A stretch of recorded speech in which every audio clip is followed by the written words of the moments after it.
Nothing is serious. Please welcome the Reverend Dr. Maxine Kaye.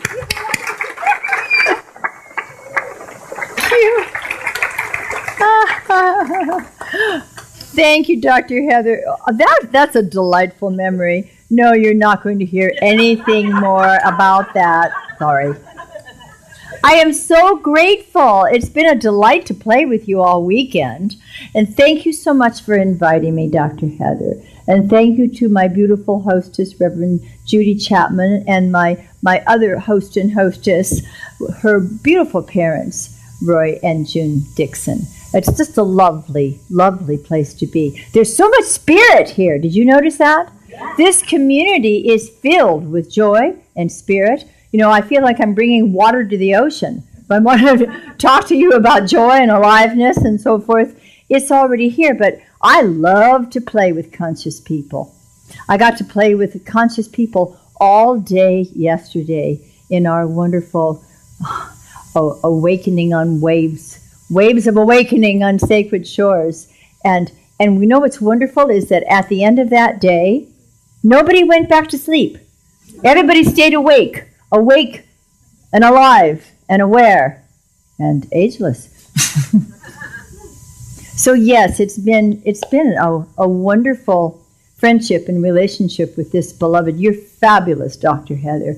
What a great facility. And by that, I don't mean just the physical one, although it's beautiful and you do wonderful things with it, but this wonderful container of God's love and joy and spirit. You all work together to create that, and I really acknowledge you for it. It's awesome. Yes, thank you.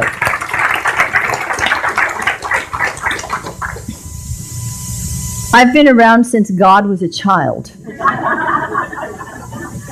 I took first-year class with my beloved Earl D. Barnum, affectionately known as Barney, and you heard a lot about him yesterday, didn't you?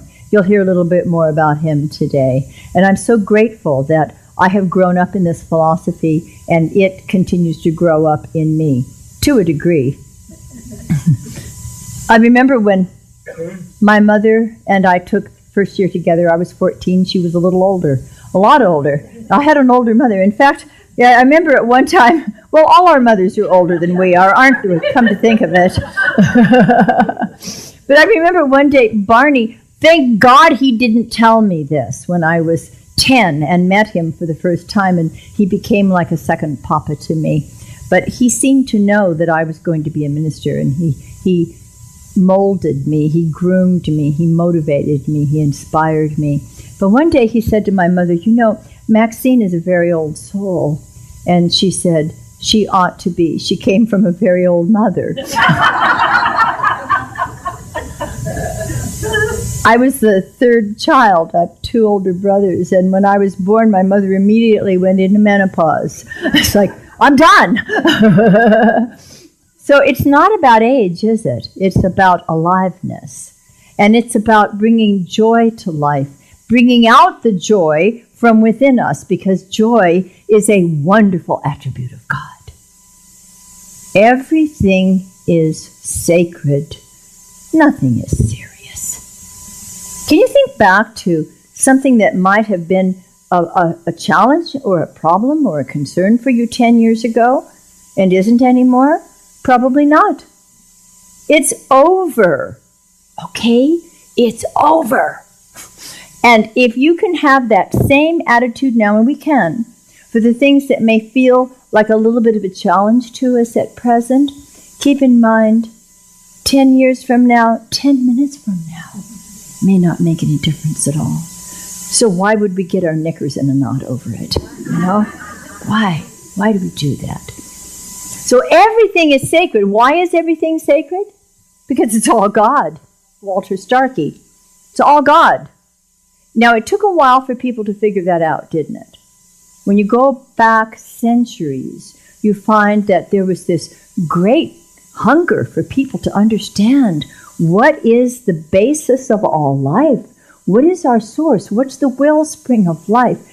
From what do all these forms come? What's the answer? What's it all about, Alfie? And even in 5th century BC, the pre-Socratic philosophers were asking this question, and several thought they had the answers to it. One would say, it's all water. Another, it's all earth. It's all fire. It's all air. And then these very advanced philosophers who became known as the atomists said, it's all atoms. 5th century BC, it's all atoms. And the question continued to be asked over the years. You've heard of Leibniz, who developed the idea of the perennial philosophy, and Aldous Huxley, who wrote a book about it and popularized the whole thing. The ground of being. There is something, capital S, something out of which everything emerges. Everything is born, beginning, of course, with a thought in the idea of this, in the mind of this something, and then emerging, and as Troward says, everything comes forth, this creative process in the universe, which is the same creative process as in the individual. Everything comes through the self-contemplation of spirit. So spirit makes things out of itself. You and I were created from and are individualized manifestations of the one. Therefore, we are sacred too. Do you think of yourself as sacred? Do you look at yourself in the mirror in the morning and go, oh, holy, holy, holy? Why not? The one divine mind, the infinite life, the sacred ground of being brought you out of itself into this beautiful life experience. You are sacred. Everything is sacred. Everyone you meet is sacred. Look around you. Look at the sacred faces. Look at the divine within all of these beloveds here. Smooch even, that's fine. Ooh, holy, holy, holy. Everything is sacred, but let's not take it too seriously, because the infinite mind, Spirit of God, is changeless, eternal, whole, complete, and perfect, and all of the forms that come from that infinite mind come and go. It is the nature of form to come and go, so let's not take it so seriously. Now, the people in the first service knew the answer to this question, and I know that Dr. Heather has taught you well. Why is it, anyway, that angels can fly? Because they take themselves lightly. If you wish to be an angel, my darlings, you will take yourselves more lightly. I believe it was Mark Twain who suggested that we laugh at ourselves at least once before 10 o'clock every morning. I have no problem with that. None. There's always something, sometimes much earlier than 10 o'clock in the morning. We take ourselves lightly, and Ernest Holmes said, take what you're doing seriously, but don't take yourself so seriously while you're doing it. We're here to express the life, the sacred life of the divine, and to have fun while we're doing it. Are you having some fun today? One of my messages the other day began with my sharing about a friend of mine who's moved to Chicago, and she always signs her emails with, have yourself some fun today. Isn't that a lovely blessing? You know, like, not go with God. That's nice, too, you know. Have some fun today. It's the same thing, only a lot more fun. Let me see your pious faces. Now let me see your joyous faces. Yay! Yeah. I'll share this one more time. My Barney taught me that we need to smile, and I'll tell you why. Once you get this, you will never, ever stop smiling again. He said, if you don't smile, you have a problem. He said, first of all, it takes 101 muscles to frown. Everybody use those 101 muscles for the last time, okay? Okay, good workout. We're done with that. He said it takes only 4 muscles to smile. Did you know that? I'm here to give you some very interesting trivia today. 4 muscles is all it takes to smile. So that's the good news. And the bad news is that if you do not smile, he said, the smile begins to turn down like this, and it goes down, down, down, and turns into big hips.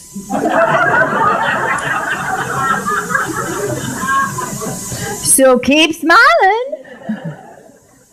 It is a joy and a delight. When you smile, you begin to feel better. Isn't that interesting? You can look in the mirror, even though you might have a tear running down your face, and put a smile on your face, and your heart begins to lighten up a bit. Just do the act of smiling, and it's so natural to us to do so. Look at the babies. They smile from the time they're 3 weeks old. Even my dog smiles. She does. Her name is Yoga, so of course she smiles. She's very serene, very peaceful, and full of fun.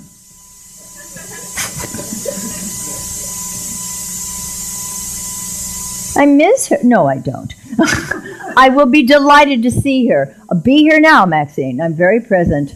I love being in the present moment. Do you know what joy there is in being in the present moment? You know, we don't regret anything from the past. We don't long for anything in the future.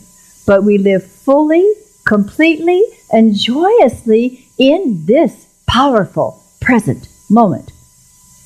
Are you here? Yeah, I can see you are. It's really great. You know, I love your congregation. Nobody fell asleep yesterday or yet today. Woohoo! It's early. I also want to congratulate you for springing forward. Yay. Oh, I love it here. It's so beautiful. See, I'm a beach girl, but I've been living in the desert for 7 years, so I'm a desert girl.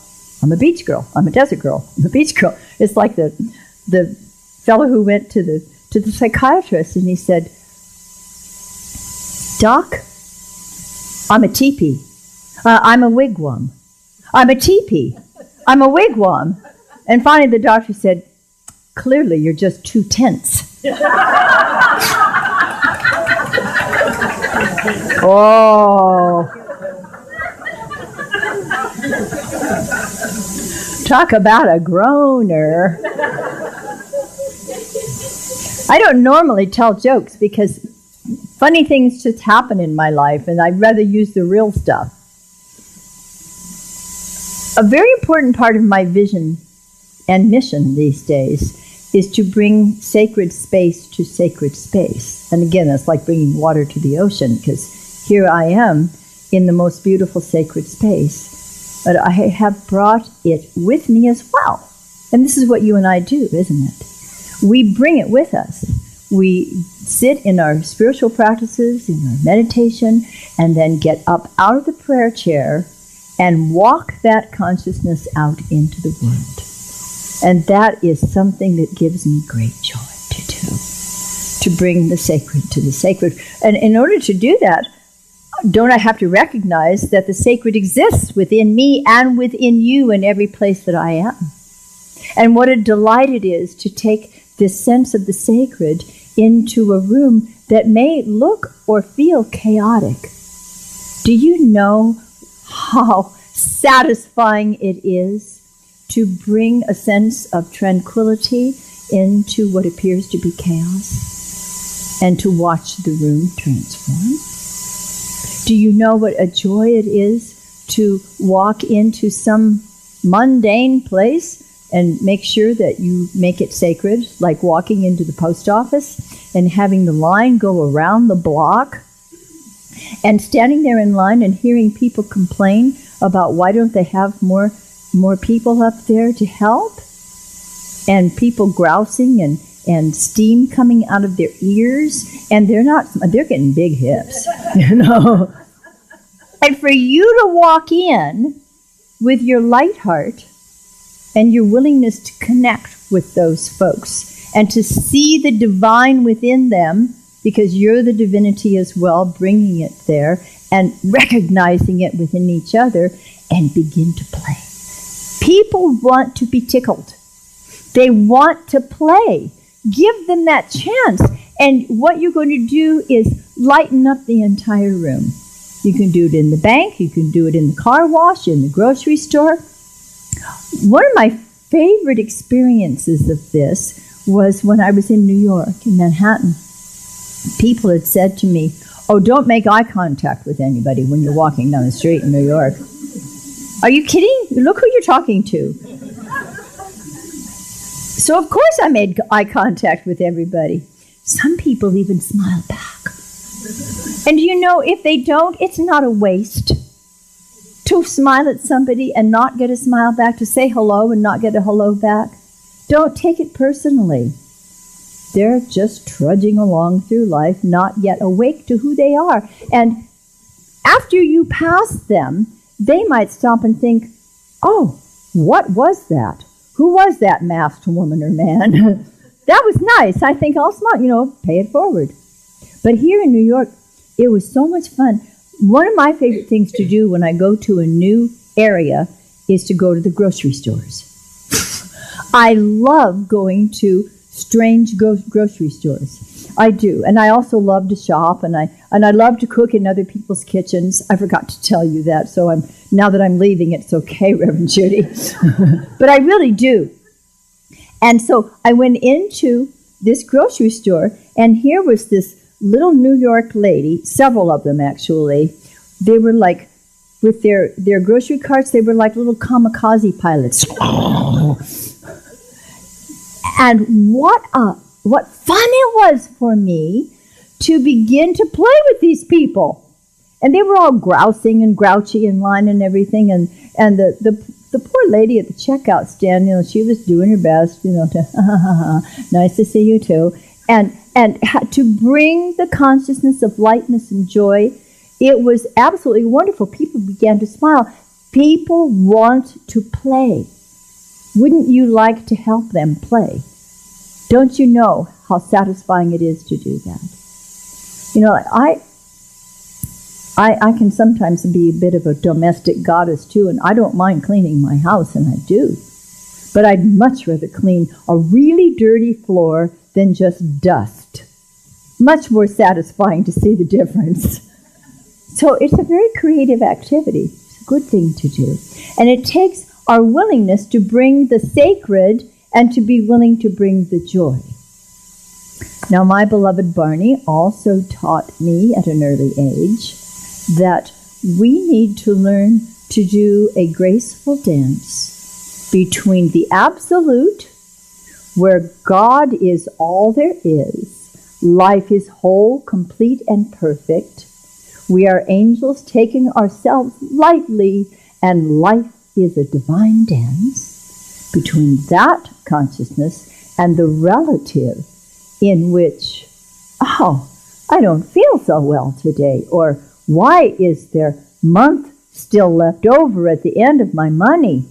Or what are the other things that seem to be challenging to me here in the relative, where we forget how divine we are, and we forget how perfect this wonderful world is in which we live. Am I making the video guy crazy? Okay, how can I help you? What's that? Just keep going and he'll work it out. Okay, good. I love to play with people, but I don't like to mess with them, Well, maybe a little bit. So we need to learn to do a dance between the two, because have you noticed that we spend time in each of those atmospheres? That there are times when we're here in this beloved spiritual community where everything that is said and all the music that is shared and the meditations and the talks and the inspirational messages just touch our hearts so deeply that we know it's the truth. And we are filled with that divine embrace. We just feel it and know it. And then maybe we get on the freeway when we're driving home. Oh my God, I'm in the relative again. Or we go home and there's the relatives again.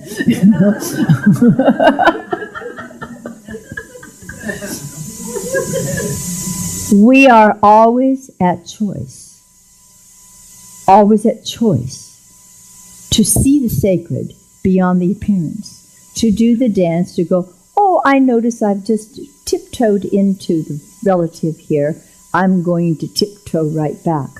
Because when I get up from my prayer chair in the morning, I am choosing very consciously to bring the greatest within me to this wonderful world in which I live and play. Play. We want to play. And something within us knows how to do that. The baby knows how to play. My grandchildren have taught me so much. And I have more time to be present with them than I did with my own children. Have you noticed that? We're so busy with our own children. That's why grandmothers are so incredibly special, huh? Because we want to know what's going on in those wonderful little minds. We want to connect with those sweet little hearts. We want to hear all about the things, like Mama is so busy that the 2-year-old tugs at her skirt, and it's like, I've got to get lunch ready here. You go play with Johnny or plug the child into the television. No. I love the song, and what are we doing with this television? No, we don't want to be influenced by that. We don't want to be influenced by anything out there. We want to be very, very present with every person in our life, whether it's the tiniest child or whether it's a 97-year-old precious person who also has wonderful stories to tell us. That's a divine connection that means a lot. And so, as we are moving from joy to joy, from the sacred to the sacred, let's understand that we are here very much on purpose.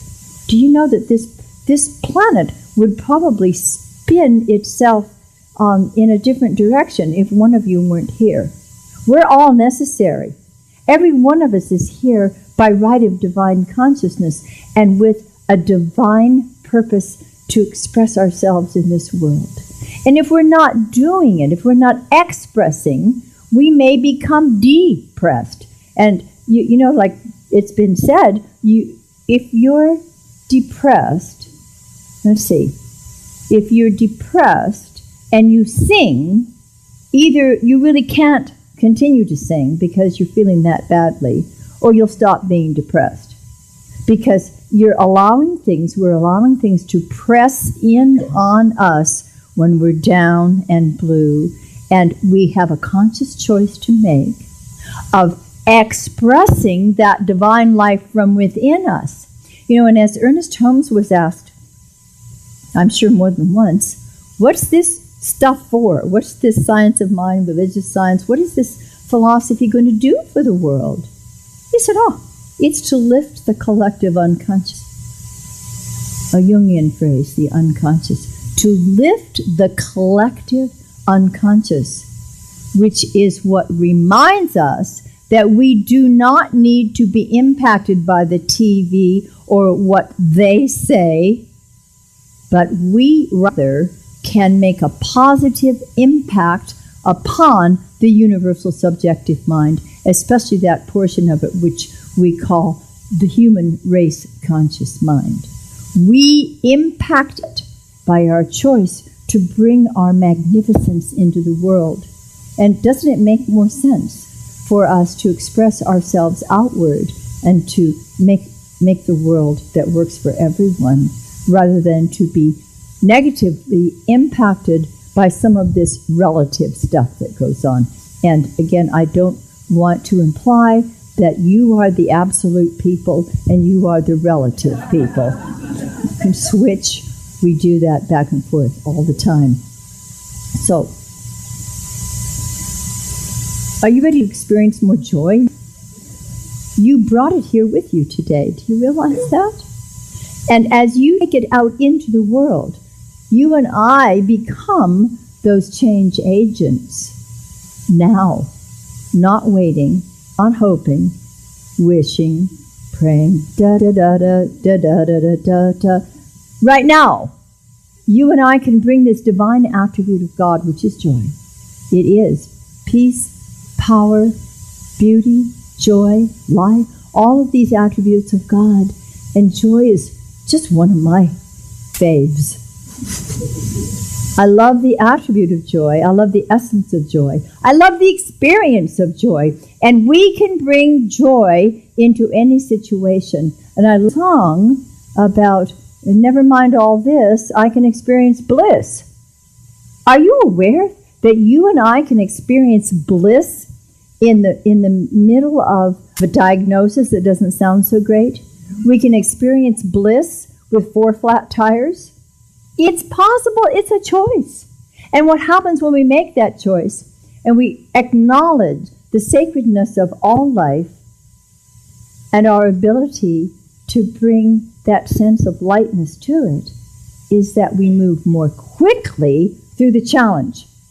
Whereas if we pay too much attention to the negative, what do?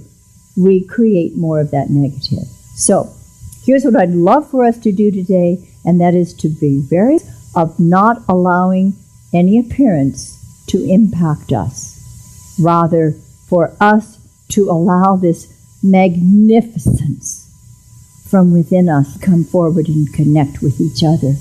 And to bring us into every relationship, to bring our divinity into every experience and every activity. Would you be to do that with me today? Would you play with me today?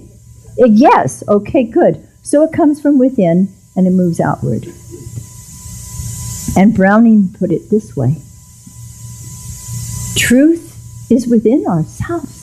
It takes no rise from outward things. Whate'er you leave, there is an inmost center in us all where truth abides in fullness. And to know rather consists in opening out of way whence the imprisoned splendor may escape, and in effecting entry for a light supposed to be without. The light is within you. The magnificence is in you. The truth is within you. The joy is within you. So let's let the light shine. Let's let the joy express. And let's go have some fun. And so it is.